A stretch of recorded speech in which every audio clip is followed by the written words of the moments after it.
Everyone, ಎಲ್ಲರೂ ಹೇಗಿದ್ದೀರಾ? ಎಲ್ಲರೂ ಹ್ಯಾಪಿಯಾಗಿ ಹೆಲ್ತಿಯಾಗಿದ್ದೀರಾ ಅಂತ ಅಂದ್ಕೊಳ್ತೀನಿ. ಇನ್ನು ಅಪ್ಪಾಜಿ ಖುಷಿನೂರಿಗೆ ಕರ್ಕೊಂಡು ಹೋಗಿದ್ರಲ್ವಾ ನಿನ್ನೆ ದಿವಸ. ನನ್ನ ತಮ್ಮ ಇವತ್ತು ಬೆಳಗ್ಗೆ ಅವನ್ನ ಕರ್ಕೊಂಬಂದ. ದಾರಿಲಿ ಸ್ವಲ್ಪ ಮಳೆ ಇತ್ತೇನೋ, ಸ್ವಲ್ಪ ಹೊತ್ತು ನಿಲ್ಸ್ಕೊಂಡು ಕರ್ಕೊಂಡು ಬಂದ. ಅದು ಇದು ತಿನ್ಸ್ಕೊಂಡು ಕರ್ಕೊಂಬಂದೆ ಅಕ್ಕ, ಏನೂ ಇಲ್ಲ ಆರಾಮಾಗಿ ಬಂದ ಅಂತಲೇ ಹೇಳ್ತಾ ಇದ್ದ. ನಾವು ಆಚೆ ಕಡೆಗೆಲ್ಲೂ ಕಳ್ಸಲ್ವಲ್ಲ, ನಮಗೆ ಆ ಥರ ಅನ್ನಿಸ್ತಾ ಇರುತ್ತೆ ಆರಾಮಾಗಿ ಬಂದ ಏನು ಅಂತ. ಇವತ್ತು ಊರಿಂದ ನಮ್ಮ ಅಜ್ಜಿ, ನಮ್ಮ ತಾತ, ನಮ್ಮ ಆಂಟಿಯವರು ಎಲ್ಲರೂ ಬರ್ತಾ ಇದ್ದಾರೆ. ಇನ್ನು ಖುಷಿನೂ ಬಂದ, ಇನ್ನು ಈ ಕಡೆ ಶ್ವೇತನೂ ಬಂದಿದ್ದಾಳೆ, ಇನ್ನು ಆ ಕಡೆ ಗೌರಿನೂ ಬಂದಿದ್ದಾಳೆ. ಇವತ್ತೆಲ್ಲ ಸಂಡೇ ಆಗಿರೋದ್ರಿಂದ ಎಲ್ಲ ಮನೇಲಿ ಕೂಡ್ಕೊಂಡ್ಬಿಟ್ಟಿದ್ದೀವಿ. ಇಲ್ಲ ಇನ್ನೊಬ್ಬ ತಮ್ಮ ಬಂದಿದ್ದಾನೆ, ತೆಗಿಯೋ ಇವನ್ ಮುಖ ತೋರಿಸ್ಬೇಕು ನೀನು. ಹಾಂ, ಮುಖನೇ ತೋರಿಸಲ್ಲ, ಯಾವಾಗಲೂ ವ್ಲಾಗಲ್ಲ ಅವನು. ಇನ್ನು ಅಡುಗೆಗೆ ಪ್ರಿಪೇರ್ ಮಾಡ್ತಾ ಇದ್ದಾರೆ, ಮಧ್ಯಾಹ್ನ ಅಡುಗೆಗೆ ಅಂತ ಹೇಳ್ಬಿಟ್ಟು. ಅಮ್ಮ ಏನು ಮಾಡ್ತಿದ್ದೀಯಮ್ಮ ಮಧ್ಯಾಹ್ನ ಅಡುಗೆಗೆ? ಬೇಳೆ ಸಾರು, ಅನ್ನ, ನನಗೆ ಏನಾದ್ರು ಸ್ವೀಟ್ಗಳೆಲ್ಲ ರೆಡಿ ಬರ್ತದವ. ಅನ್ನ ಸಾಂಬಾರು ಊಟನಾ? ಅನ್ನ ಸಾಂಬಾರು. ಖುಷಿಮಾ ಹಾಯ್ ಹೇಳಪ್ಪು. ನಿನ್ನೆ ಊರಿಗೆ ಹೋಗಿದ್ದೆಲ್ಲ, ರಾತ್ರಿ ಎಲ್ಲ ಕಾಟ ಕೊಟ್ಟಿಯಾ ಅಲ್ಲಿ? ಫೋನಿಗೆ ಕೊಟ್ಟಿ ಬಿಡಮ್ಮ. ಅವ್ರ ತಾತನ ಫೋನ್ ಸಿಕ್ಕಿರತ್ತೆ. ಪಕ್ಕ ಮನೆಯವ್ರಿಗೂ ಗೊತ್ತಿಲ್ಲ ನಾನು ಬಂದಾನೆ ಅಂತ. ಅಷ್ಟು ಚೆನ್ನಾಗಿ ಮಾಡ್ಕೆ ಬಂದಾನೆ. ತೊಳಿ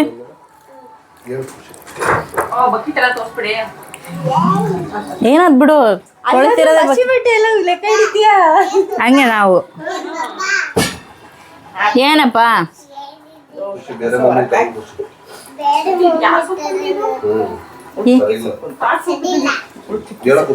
ಎಂತ ಸೊಪ್ಪಮ್ಮ? ಉಳ್ಚಿಕ್ಕಿ. ನೀವು ಇಲ್ಲೇ ಬಿಟ್ಟು ಹೋಗ್ತೀರಾ? ನಡಿ ಮಾಮ.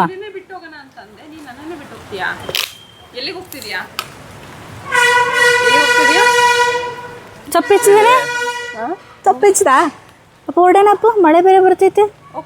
ಬಾ ಬಾ ಸರಿ ಆಯ್ತಪ್ಪ. ನಾವು ಊರಿಂದ ಅಜ್ಜಿ, ತಾತ ಮತ್ತು ನಮ್ಮ ಆಂಟಿ ಮಗ ಎಲ್ಲರೂ ಬಂದರು ಮೊದಲು. ಇನ್ನು ಊಟಕ್ಕೆ ಬೇರೆ ಸಮಯ ಆಗೋಗ್ಬಿಟ್ಟಿತ್ತಲ್ವ, ಮೊದಲು ಊಟ ಮುಗಿಸ್ಕೊಂಡು ಬಿಡೋಣ ಅಂತ ಹೇಳ್ಬಿಟ್ಟು ಊಟಕ್ಕೆಲ್ಲ ಕೂತ್ಕೊಂಡಿದ್ವಿ. ಇನ್ನು ಈ ಕಡೆ ಶ್ವೇತಾ ಖುಷಿಗೆ ಊಟ ಅಂತ ಹೇಳಿದ್ರೆ, ಮನೇಲಿ ಯಾರಾದರೂ ಎಕ್ಸ್ಟ್ರಾ ಯಾರಾದರೂ ಇದ್ರು ಅಂತ ಹೇಳಿದ್ರೆ ಅವ್ನಿಗೆ ಊಟದ ಮೇಲೆ ನೆನಪೇನೇ ಆಗಲ್ಲ.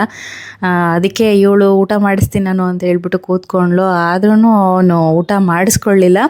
ಅದು ಇದು ಮಾತಾಡಿ ಅವಳಿಗೇನೆ ಮರ್ಸೋದಕ್ಕೆ ಸ್ಟಾರ್ಟ್ ಮಾಡ್ಕೊಂಡ. ಇನ್ನು ನಮ್ಮ ಅಜ್ಜಿ ಊರಿಂದ ಹೂವೆಲ್ಲ ಗಿಡದಲ್ಲಿ ಬಿಟ್ಟಿತ್ತು ಅಂತ ಹೇಳ್ಬಿಟ್ಟು ಕಿತ್ಕೊಂಡು ಬಂದಿದ್ರು. ಅದರಲ್ಲಿ ಹೂ ಕಟ್ಟೋಣ, ಇವಾಗ ಮುಡ್ಸೋದಕ್ಕೆ ಬರುತ್ತೆ ನನಗೆ ಅಂತ ಹೇಳ್ಬಿಟ್ಟು ರೆಡಿ ಮಾಡ್ಕೊಳ್ತಾ ಇದ್ರು. ಪ್ಲ್ಯಾನ್ ಏನು ಇರಲಿಲ್ಲ, ಈ ಥರ ಸೀರೆ ಉಡ್ಸೋದು, ಚಿಕ್ಕದಾಗಿ ಫಂಕ್ಷನ್ ಆ ಥರ ಆಗತ್ತೆ ಅನ್ನೋ ಥರ ಏನು ಪ್ಲ್ಯಾನ್ ಇರಲಿಲ್ಲ. ಇನ್ನು ಊರಿನ ಅಜ್ಜಿ ಅಮ್ಮ ಎಲ್ಲರೂ ಬಂದಿದ್ರಲ್ಲ, ಸೀರೆ ತೊಗೊಂಡು ಬಂದು ಆಲ್ರೆಡಿ ಬ್ಲೌಸ್ ಎಲ್ಲ ಸ್ಟಿಚ್ ಮಾಡಿಸ್ಬಿಟ್ಟಿದ್ರು. ನಾನು ಉಟ್ಕೊಳ್ಳೋಕ್ಕೆ ಇವಾಗ ಬಂದಾಗ ಹಾಕ್ಕೊಂಡು ಫಂಕ್ಷನ್ ಮಾಡೋಣ ಸಿಂಪಲ್ಲಾಗಿ ಅಂತ ಹೇಳ್ಬಿಟ್ಟು ಇನ್ನು ರೆಡಿಯಾಗಿ ಫೋಟೋ ತೆಗ್ಸ್ಕೊಳ್ಳೋಣ ಅಂತ ಹೇಳ್ಬಿಟ್ಟು ಟೆರೆಸ್ ಮೇಲೆ ಬಂದ್ವಿ. ಮಳೆ ಸ್ವಲ್ಪ ಬರ್ತಾನೆ ಇದೆ, ಆಲ್ರೆಡಿ ಸಂಜೆ ಆಗೋಯ್ತು. ಇನ್ನು ಅದೇನೋ ಸ್ವಲ್ಪ ಶಾಸ್ತ್ರ ಇದೆ ಅಂತೆ, ಅದೆಲ್ಲ ಮಾಡೋದು ಅಲ್ಲ ಬಜ್ಜಿ. ನಮ್ಮ ಖುಷಿಮಾ ರೆಡಿಯಾಗು ಅಂದರೆ ಆಗ್ತಿಲ್ಲ, ಹಿಂಗೆ ಅಡ್ಡಾಡ್ತಿದ್ದಾನೆ. ಅಯ್ಯೋ ವಿನೋ. ಇನ್ನು ನಮ್ಮ ಇಲ್ಲಿ ನೋಡಿ ಫೋಟೋ ತೆಗಿಯೋದಕ್ಕೆ ಗೌರಿ ಒಂದು ಛತ್ರಿ, ಇಲ್ಲೊಬ್ಳಿದ್ದಾಳೆ ಇವಳು ಪೋಸ್ ಹೇಳ್ಕೊಡೋದಕ್ಕೆ. ಸೊ ಫೋಟೋಸ್ ಎಲ್ಲ ತೆಗ್ಸ್ಕೊಂಡಿದ್ದಾಯ್ತು. ಕೆಳಗಡೆ ಹೋಗೋಣ, ಎಲ್ಲರೂ ವೆಯ್ಟ್ ಮಾಡ್ತಾ ಇರ್ತಾರೆ. ಹೋಗೋಣ, ನಿಂದು ರೆಡಿ ಆಗ್ಬೇಕು ಇವಾಗ. ಹೌದಾ? ಹೋಗೋಣ ಕೆಳಗಡೆ ಹೋಗೋಣ ಬನ್ನಿ, ಎಲ್ಲರೂ ವೆಯ್ಟ್ ಮಾಡ್ತಾ ಇದ್ದಾರೆ. ಚಲ್ತಾ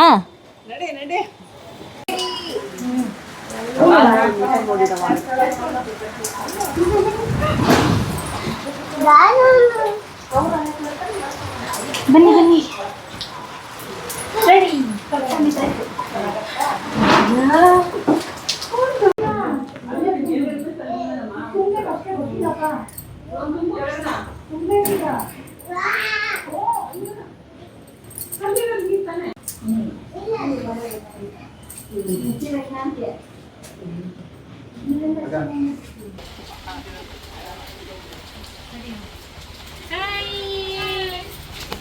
ಚೆನ್ನಾಗಿದ್ದೀರಾ?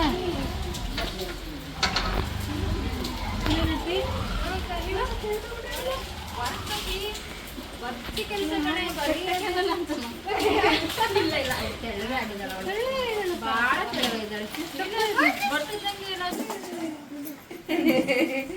ಪ್ರಿಯಾ ಕರ್ಕೊಂಡಾಳ ಗೊತ್ತಾಗ್ತದೆ ತಲೆ ನೋಡಿ.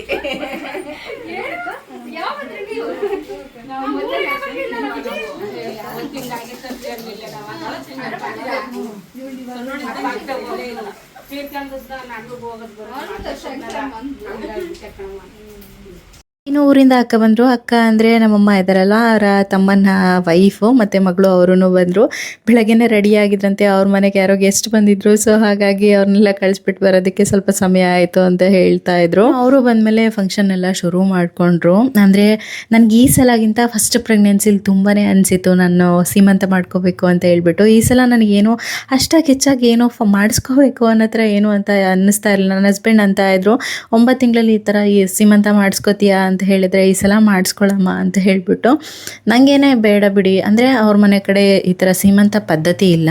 ಸೊ ಹಾಗಾಗಿ ಈ ಥರದ್ದು ಏನು ಮಾಡಿಲ್ಲ ಅವರು.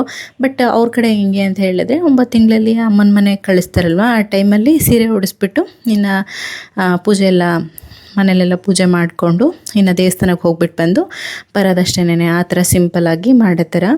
ಸೊ ಅಮ್ಮ ಫಸ್ಟ್ ಪ್ರೆಗ್ನೆನ್ಸಿಲೇ ನನಗೆ ಸೀಮಂತ ಮಾಡ್ಕೋಬೇಕು ಅಂತ ಹೇಳ್ಬಿಟ್ಟು ಸುಮಾರು ಸತಿ ಹೇಳಿದ್ದೀನಿ ನನ್ನ ಹಸ್ಬೆಂಡ್ ಹತ್ರ, ನಮ್ಮ ಅಮ್ಮನ ಹತ್ರ ತುಂಬ ಸತಿ ಹೇಳಿದ್ದೆ. ಸೊ ಹಂಗಾಗಿ 9 ತಿಂಗಳಲ್ಲಿ ಮಾಡೋ ಹಂಗಿಲ್ಲ ಅಂತ ಹೇಳ್ಬಿಟ್ಟು ಅವರು 5 ತಿಂಗಳಲ್ಲಿ ಸೀರೆ ಉಡಿಸ್ತಾರಲ್ವ, ಆ ಟೈಮಲ್ಲಿ ತುಂಬ ಚೆನ್ನಾಗಿ ಫಂಕ್ಷನ್ ಎಲ್ಲ ಮಾಡಿದ್ರು. ಪ್ರೆಗ್ನೆನ್ಸಿಲಾದ್ರೂ ನಾವು ಬೆಂಗಳೂರಲ್ಲೇ ಇದ್ವಿ. ಆವಾಗ ಯಾರ್ಯಾರು ಬೆಂಗಳೂರಲ್ಲಿ ಯಾರ್ಯಾರು ಇದ್ದೀವಿ ಅವರೆಲ್ಲನೂ ರಿಲೇಟಿವ್ಸ್ನೆಲ್ಲ ಕರೆದ್ಬಿಟ್ಟು ನನ್ನ ಹಸ್ಬೆಂಡ್ ಎಲ್ಲನೂ ಚೆನ್ನಾಗಿ ರೆಡಿ ಮಾಡಿದರು. ಇನ್ನು ಅಮ್ಮ ನನಗೆ ಏನೇನು ಇಷ್ಟನೋ ಆ ಥರದ್ದೆಲ್ಲ ಸ್ವೀಟ್ಸ್ಗಳನ್ನೆಲ್ಲ ರೆಡಿ ಮಾಡಿದರು ಅಂತ ಹೇಳಿದರೆ ಎಲೆಯಲ್ಲಿ ಇಡೋದಕ್ಕೆ ಜಾಗನೇ ಇರಲಿಲ್ಲ. ಅಷ್ಟು ಥರ ವೆರೈಟಿ ಅಡುಗೆನೆಲ್ಲ ಮಾಡಿಬಿಟ್ಟು ಅವಳಿಗೆ ಇಷ್ಟ ಅಂತ ಹೇಳ್ಬಿಟ್ಟು ಎಲ್ಲನೂ ತಯಾರಿ ಮಾಡಿದರು.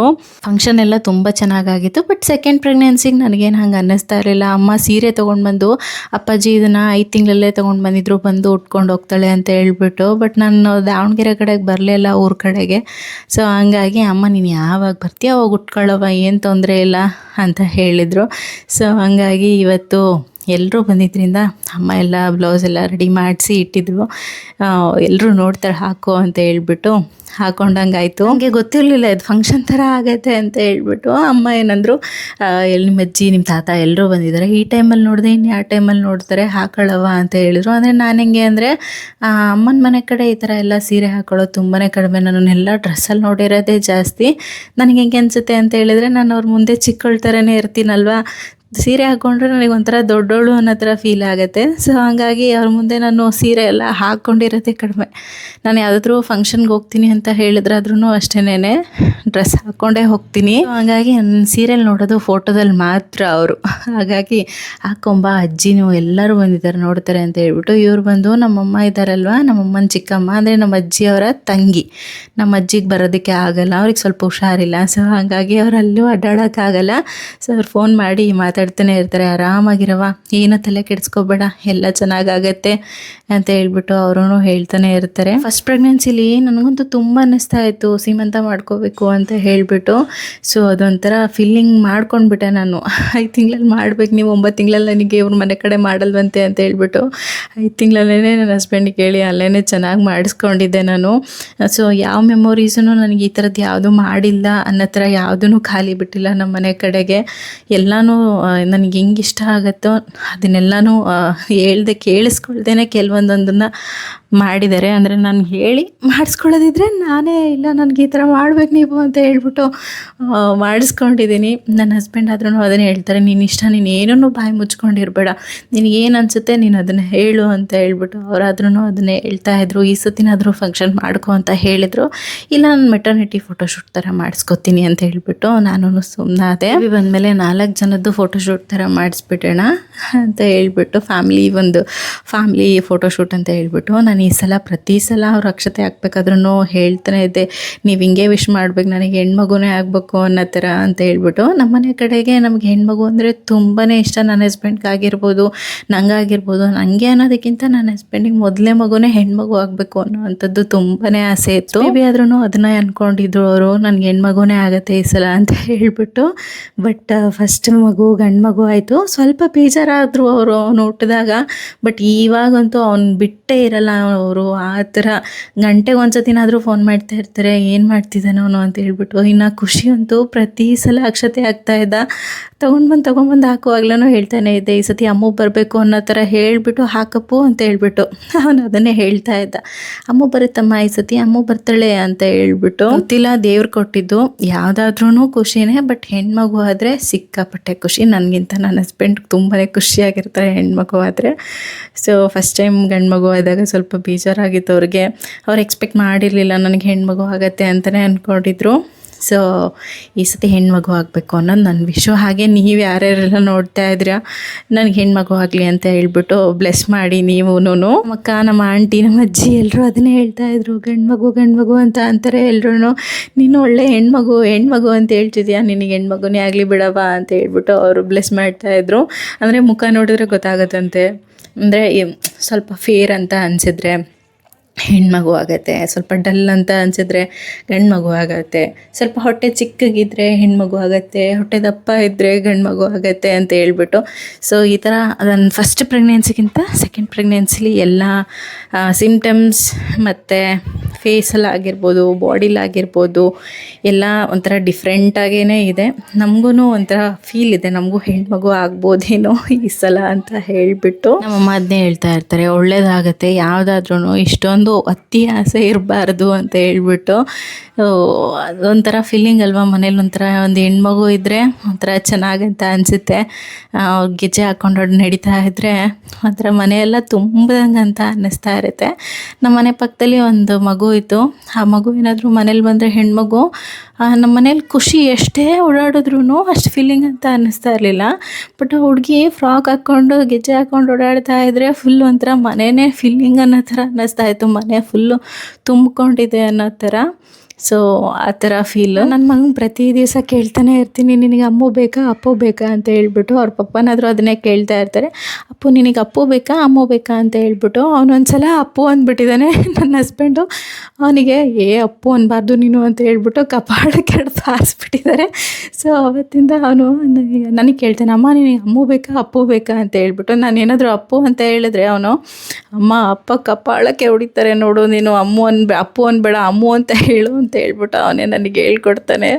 ಅಷ್ಟು ಮುದ್ದು ಮಗ ಅವನು. ಬಟ್ ಅವನಿಂದ ನಾವು ತುಂಬಾ ಹ್ಯಾಪಿ ಆಗಿದ್ದೀವಿ. ಗೊತ್ತಿಲ್ಲ ಅವನು ಎಷ್ಟು ಹ್ಯಾಪಿನೆಸ್ನ ಕೊಟ್ಟಿದ್ದಾನೆ ನಮಗೆ ಅಂತ ಹೇಳ್ಬಿಟ್ಟು ನಾವು ಅದನ್ನು ಫಿಲ್ಲು ಮಾಡೋಕ್ಕಾಗಲ್ಲ, ಅಷ್ಟು ಹ್ಯಾಪಿ ಆಗಿದ್ದೀವಿ ಅವ್ನು ಬಂದಮೇಲಿಂದ. ನಾವು ತುಂಬ ಒಂಥರ ಮೆಚ್ಯೂರ್ಡ್ ಚೈಲ್ಡ್ ಅಂತ ಹೇಳ್ಬೋದು. ಎಲ್ಲೋ ಚಿಕ್ಕ ಒಂಥರ ಆಡ್ತಾನೆ ಅನ್ನೋ ಥರ ಎಲ್ಲೂ ಅನ್ಸಲ್ಲ. ಸಮ್ಟೈಮ್ಸ್ ಹಠ ಮಾಡ್ತಾನೆ, ಹಠ ಮಾಡದೇ ಇರಲ್ಲ ಅಂತ ಇಲ್ಲ, ಬಟ್ ಅವನ್ನೆಲ್ಲ ಅರ್ಥ ಮಾಡ್ಕೋತಾನೆ. ಅದಕ್ಕೊಂದು ನಂಗಾಗಲಿ ಅವ್ರ ಪಪ್ಪಂಗಾಗಲಿ ತುಂಬಾ ಖುಷಿ ಅವ್ನ ಮನೇಲಿ ಇರೋದಕ್ಕೆ. ಅಂತೂ ನಾವೆಲ್ಲೂ ಬಿಟ್ಟಿರಲ್ಲ. ಸೊ ಆ ಥರ ಅಟ್ಯಾಚಬಲ್ ಆಗಿಬಿಟ್ಟಿದ್ದಾನೆ ಅವನು. ಇನ್ನು ಫಂಕ್ಷನ್ ಎಲ್ಲ ಮುಗಿದು ನಮ್ಮ ಅಜ್ಜಿ ನನಗೆ ದೃಷ್ಟಿನೆಲ್ಲ ತೆಗೆದ್ರು. ಸೊ ಇನ್ನು ಕೂತ್ಕೊಂಡು ಎಲ್ಲರೂ ಸೇರಿಕೊಂಡು ಮಾತಾಡ್ತಾ ಇದ್ವಿ. ಹಾಗೇನೆ ಇವ್ರು ಯಾರ್ಯಾರು ಅಂತ ಹೇಳ್ತಾ ಇದೆ, ಬಟ್ ನನ್ನ ವಾಯ್ಸ್ ಕಟ್ ಆಗಿಬಿಟ್ಟಿದೆ. ಸೊ ಹಾಗಾಗಿ ಸರಿ ಅದು ಎಕ್ಸ್ಪ್ಲೇನ್ ಮಾಡಿಲ್ಲ ನಾನು ಯಾರ್ಯಾರು ಅಂತ ಹೇಳ್ಬಿಟ್ಟು. ಹೇಳಿದ್ದೀನಲ್ವ, ಗೊತ್ತಾಗಿದೆ. ನಮ್ಮ ಅಜ್ಜಿ, ನಮ್ಮ ತಾತ, ನಮ್ಮ ಅಕ್ಕ, ನಮ್ಮ ಅಕ್ಕನ ಮಗಳು, ನಮ್ಮ ಆಂಟಿ. ಸೊ ಅವರೆಲ್ಲರೂ ಬಂದಿದ್ದರು. ಇನ್ನೂ ಸುಮಾರಷ್ಟು ಜನ ಬರೋರು ಇದ್ದಾರೆ. ಸೊ ಇವತ್ತು ಬರ್ತೀವಿ ನಾಳೆ ಬರ್ತೀವಿ ಅನ್ನೋ ಥರನೂ ಹೇಳೋರಿದ್ದಾರೆ. ಸೊ ನಾನು ಇಲ್ಲಿರೋದ್ರಿಂದ ಎಲ್ರಿಗೂ ಹತ್ರ ಆಗುತ್ತೆ. ಪಾಪ ಬೆಂಗಳೂರಲ್ಲಿದ್ದರೆ ಸಿಕ್ಕಾಪಟ್ಟೆ ದೂರ ಆಗೋದ್ರಿಂದ ಬರೋದು ಹೋಗೋದು, ಮಕ್ಳದ್ದು ಬೇರೆ ಸ್ಕೂಲ್ಗಳಿರುತ್ತೆ. ಸೊ ಹಾಗಾಗಿ ಅವ್ರಿಗೆ ಬರೋದಕ್ಕೆ ಹೋಗೋದಕ್ಕೆ ಎಲ್ಲನೂ ತೊಂದರೆ. ಬಟ್ ನಾನು ಇಲ್ಲಿಗೆ ಬಂದಿರೋದ್ರಿಂದ ಎಲ್ಲರೂ ಬಂದುಬಿಟ್ಟು ನೋಡಿಕೊಂಡು ಹೋಗೋರು ನೋಡ್ಕೊಂಡು ಹೋಗ್ತಾನೆ ಇದ್ದಾರೆ. ಏನೋ ಒಂಥರ ಖುಷಿ, ನಮ್ಮನ್ನು ಇಷ್ಟು ಪ್ರೀತಿ ಮಾಡೋರು ಇದ್ದಾರಲ್ವ ಅನ್ನೋ ಥರದ್ದು ಒಂದು. ಯಾಕೆ ಅಂತ ಹೇಳಿದ್ರೆ ಎಲ್ರಿಗೂ ಈ ಥರ ಪ್ರೀತಿ ಸಿಗೋಕ್ಕೆ ಸಾಧ್ಯ ಇಲ್ಲ ಅಂತ ಅನಿಸುತ್ತೆ. ಬಟ್ ನಾವೇ ಲಾಸ್ಟ್ ಜನ್ರೇಷನ್ ಇಷ್ಟು ಪ್ರೀತಿನ ನೋಡ್ತಿರೋರು ಅಂತ ಅನಿಸುತ್ತೆ. ಬಿಕಾಸ್ ಇವಾಗಿನ ಜನ್ರೇಷನ್ನಲ್ಲಿ ನಾವೇನೇನಿದ್ದೀವಿ ತುಂಬ ಸ್ಮಾರ್ಟ್, ಓವರ್ ಎಜುಕೇಟೆಡ್ ಆಗಿರೋದ್ರಿಂದ ಸಂಬಂಧಗಳಿಗೆ ನಾವು ಎಷ್ಟು ವ್ಯಾಲ್ಯೂ ಕೊಡಬೇಕು ನಾವು ತೋರಿಸ್ತಾ ಇದ್ದೀವಿ ಅಷ್ಟೇನೆ. ಬಟ್ ಅವ್ರಿಗಿರೋ ಅಷ್ಟು ಒಂದು ಕಾಳಜಿ, ಅವ್ರಿಗಿರೋ ಅಷ್ಟು ಪ್ರೇಮ ನಮ್ಮಲ್ಲಿಲ್ಲ ಅನ್ನೋ ಥರ ಫೀಲ್ ಆಗ್ತಾ ಇರುತ್ತೆ. ಯಾಕೆ ಅಂದರೆ ನಾವೇ ಅವ್ರಿಗೆಲ್ಲ ಜಗತ್ತು. ಇವಾಗ ನಮ್ಗೆ ಏನೇನೋ ಕೆಲಸಗಳು, ಆ ಕೆಲಸ ಈ ಕೆಲಸ ಅಂತ ಹೇಳ್ಬಿಟ್ಟು ನಾವು ಬ್ಯುಸಿಯಾಗಿರ್ತೀವಿ. ಬಟ್ ಅವ್ರಿಗೆ ನಮ್ಮ ಬಗ್ಗೆ ಯೋಚನೆ ಮಾಡೋದು ಬಿಟ್ಟು ಬೇರೆ ಯಾವ ಕೆಲಸನೂ ಇರಲ್ಲ ಅಂತ ಅನಿಸುತ್ತೆ. ಕೂತ್ಕೊಂಡು ಮಾತಾಡ್ತಾ ಇದ್ವಿ. ನಮ್ಮ ಅತ್ತೆನೂ ತುಂಬಾ ನೆನಪಾದ್ರು. ಸೊ ಅವರು ಇದ್ದಿದ್ರೆ ತುಂಬ ಚೆನ್ನಾಗಿರ್ತಿತ್ತಲ್ಲ, ಖುಷಿ ಪಟ್ಟಿರೋರು ಇದನ್ನೆಲ್ಲ ನೋಡಿ ಅಂತ ಹೇಳ್ಬಿಟ್ಟು ಫೀಲ್ ಆಗ್ತಾ ಇತ್ತು. ನನ್ನ ಹಸ್ಬೆಂಡ್ ಅವ್ರ ಅಮ್ಮ ಇಲ್ಲ. ಸೊ ಹಂಗಾಗಿ ಅವ್ರ ಬಗ್ಗೆನೂ ಮಾತಾಡ್ಕೊಂಡು ಕೂತ್ಕೊಂಡಿದ್ವಿ. ಹಿಂಗೆಲ್ಲ ಮಾಡ್ತಾ ಇದ್ರು ಇದ್ದಿದ್ರೆ ಅವರು ಅಂತ ಹೇಳ್ಬಿಟ್ಟು. ಹಿಂಗೆ ಅಂತ ಹೇಳಿದ್ರೆ ನನ್ನನ್ನು ಯಾರು ಜಾಸ್ತಿ ಕಾಳಜಿ ಪ್ರೀತಿ ಮಾಡ್ತಾರೋ ಅವ್ರಿಗಿಂತ ಜಾಸ್ತಿ ನಾನು ಅವ್ರನ್ನ ಕಾಳಜಿ ಮಾಡ್ತೀನಿ, ಪ್ರೀತಿ ಮಾಡ್ತೀನಿ. ಆ ಥರ ನಾನು ಈ ಥರ ಒಂದು ವಿಚಾರ ಇಷ್ಟ ಆಗಿಲ್ಲ ಅಂದರೆ ಮುಗೀತು, ನಾನು ಆ ಕಡೆ ತಲೆನೂ ಹಾಕಲ್ಲ, ಅವ್ರ ಬಗ್ಗೆನೂ ತಲೆನೂ ಕೆಡಿಸ್ಕೊಳ್ಳಲ್ಲ. ಬಟ್ ನನ್ನ ಜೊತೆ ಯಾರ್ಯಾರು ಇದ್ದಾರೆ ನಾನು ಅವ್ರನ್ನೆಲ್ಲನೂ ಹ್ಯಾಪಿಯಾಗಿ ಇಟ್ಕೊಳ್ಳೋದಕ್ಕೆ ನಾನು ಪ್ರಯತ್ನ ಪಡ್ತೀನಿ. ನನ್ನ ಬಲವಂತ ಅನ್ನೋವಂಥ ಸಂಬಂಧಗಳ ಜೊತೆ ಯಾವತ್ತೂ ಮಿಂಗಲ್ ಆಗಲ್ಲ, ಟೈಟ್ ಆಗಲ್ಲ. ನನ್ನ ಜೊತೆ ಇರೋವಂಥ ಎಲ್ಲರೂ ಅಷ್ಟೇನೆ ಪ್ಯೂರ್ ಆ್ಯಂಡ್ ಹ್ಯಾಪಿ ಸೋಲ್ಸ್ ಅಂತಲೇ ಹೇಳ್ಬೋದು. ಯಾವತ್ತಾದರೂ ಅಷ್ಟೇನೆ ಒಳ್ಳೆ ರಿಲೇಷನ್ಶಿಪ್ಸ್ಗೆ ವ್ಯಾಲ್ಯೂ ಕೊಡೋಣ, ರೆಸ್ಪೆಕ್ಟ್ ಮಾಡೋಣ. ನಮ್ಮ ಸುತ್ತಮುತ್ತ ಯಾವ ಥರ ನಾವು ಜನ ನೆಟ್ಕೊಂಡಿರ್ತೀವಿ, ನಮ್ಮ ಸುತ್ತಮುತ್ತ ಯಾವ ಥರ ಜನಗಳು ನಮ್ಮನ್ನು ಆವರಿಸ್ಕೊಂಡಿರ್ತಾರೆ ಅನ್ನೋದ್ರ ಮೇಲೆ ನಮ್ಮ ಒಂದು ಥಿಂಕಿಂಗ್, ಥಾಟ್ಸ್ ಎಲ್ಲ ಡಿಪೆಂಡ್ ಆಗಿರುತ್ತೆ. ಯಾವಾಗಲೂ ಅಷ್ಟೇ ಹ್ಯಾಪಿ ಆಗಿರಬೇಕು, ಒಳ್ಳೆ ಪಾಸಿಟಿವ್ ಸುತ್ತಮುತ್ತ ಸರೌಂಡಿಂಗ್ಸ್ ಇರಬೇಕು ಅಂತಲೇ ಇಷ್ಟಪಡ್ತೀನಿ. ನನಗೆ ಸ್ವಲ್ಪ ಹೊತ್ತು ದುಃಖದಲ್ಲಿ ಇರೋದಕ್ಕಾಗಲ್ಲ, ಅಥವಾ ಒಂಥರ ನೆಗೆಟಿವ್ ಫೀಲ್ ಇರೋ ಕಡೆ, ನೆಗೆಟಿವ್ ಟಾಕ್ಸ್ ಇರೋ ಕಡೆ ನಾನು ಸ್ವಲ್ಪ ಹೊತ್ತು ಇರೋದಕ್ಕೆ ಇಷ್ಟಪಡಲ್ಲ. ಬಿಕಾಸ್ ನಮ್ಮ ಮೈಂಡ್ ಏನು ಕೇಳಿಸ್ಕೊಳ್ಳುತ್ತೋ ಅದನ್ನೇ ಯೋಚನೆ ಮಾಡುತ್ತೆ. ಸೊ ಸಿಂಪಲ್ ರೂಲ್ಸ್ ಹಾಗೆ ಸಿಂಪಲ್ ಥಿಂಗ್ಸ್ನ ನಾವು ನಮ್ಮ ಲೈಫಲ್ಲಿ ಫಾಲೋ ಮಾಡಿದ್ರೆ ನಿಜವಾಗ್ಲೂ ತುಂಬಾ ಹ್ಯಾಪಿ ಆಗಿರ್ಬೋದು. ಇದ್ರೆ ಅಥವಾ ನಾವು ರಿಚ್ ಆಗಿದ್ರೆ ಎಲ್ಲರೂ ಅನ್ನೋದು ಒಂದು ತಪ್ಪು ಕಲ್ಪನೆ. ಯಾಕೆ ಅಂತ ಹೇಳಿದ್ರೆ ಇದನ್ನೇನಕ್ಕೆ ಈಗ ಹೇಳ್ತಾ ಇದ್ದೀನಿ ಅಂದರೆ, ಸುಮಾರಷ್ಟು ಜನ ಕಾಮೆಂಟ್ ಮಾಡಿ ಕೇಳ್ತಾನೆ ಇರ್ತೀರಾ, ನಿಮ್ಗೇನು ಎಲ್ಲ ವ್ಯವಸ್ಥೆ ಇದೆ, ಹಸ್ಬೆಂಡ್ ಚೆನ್ನಾಗಿ ನೋಡ್ಕೋತಾರೆ, ಮನೆ ಕಡೆ ಚೆನ್ನಾಗಿದ್ದೀರಾ, ಏನು ತೊಂದರೆ ಇಲ್ಲ ಅಂತ ಹೇಳ್ಬಿಟ್ಟು. ನನ್ನ ಹತ್ರ ಇಲ್ಲದೆ ಇರೋದನ್ನು ನಾನು ಬೇಡಿದ್ರೆ ನಿಜವಾಗ್ಲೂ ನಾನು ಖುಷಿಯಾಗಿರೋದಕ್ಕೆ ಸಾಧ್ಯ ಇಲ್ಲ. ನನ್ನ ಹತ್ರ ಏನಿದೆ ನಾನು ಅದರಿಂದ ಹ್ಯಾಪಿ ಆಗಿದ್ದೀನಿ. ಸೊ ನನ್ನ ಮನಸ್ಫೂರ್ತಿಯಾಗಿ ನಾನು ಸಂತೋಷವಾಗಿದ್ದೀನಿ ಅನ್ನೋದಕ್ಕೆ ನಾನು ಹ್ಯಾಪಿ ಆಗಿರೋದು. ಎಲ್ಲಿ ಕೆಟ್ಟದ್ದು ನಡೆಯುತ್ತಾ ಅಲ್ಲದನ್ನ ಕಟ್ ಮಾಡಿ ನಮ್ಮ ಲೈಫನ್ನು ನಾವು ರೂಲ್ ಮಾಡೋಣ, ನಮ್ಮ ಲೈಫನ್ನು ನಾವು ಲೀಡ್ ಮಾಡೋಣ ಅನ್ನೋದೊಂದು ನನ್ನದೊಂದು ಆಸೆ. ಕೆಟ್ಟದನ್ನು ಬಯಸ್ದೆ ಯಾರಿಗೂ ಕೆಟ್ಟದನ್ನು ಮಾಡ್ತಾ ಇದ್ದೆ, ಅವ್ರ ಲೈಫಲ್ಲಿ ಅವರು ಚೆನ್ನಾಗಿರಲಿ ಅಂತ ಬಯಸ್ತಾ ಇನ್ನು ಈ ವ್ಲಾಗ್ನ ನಾನು ಇಲ್ಲಿಗೆ ಎಂಡ್ ಮಾಡ್ತಾ ಇದ್ದೀನಿ. ಇನ್ನು ಈ ವ್ಲಾಗ್ ನಿಮ್ಗೆ ಇಷ್ಟ ಆಗಿದೆ ಅಂತ ಅಂದ್ಕೊಳ್ತೀನಿ. ಇಷ್ಟ ಆದರೆ ಒಂದು ಲೈಕ್ ಮಾಡೋದನ್ನ ಮರಿಬೇಡಿ. ಹಾಗೆ ಮತ್ತೊಂದು ಬ್ಯೂಟಿಫುಲ್ ವ್ಲಾಗ್ ಜೊತೆ ಮತ್ತೆ ಸಿಗ್ತೀನಿ. ಅಲ್ಲಿವರೆಗೂ ಟೇಕ್ ಕೇರ್, ಬಾಯ್.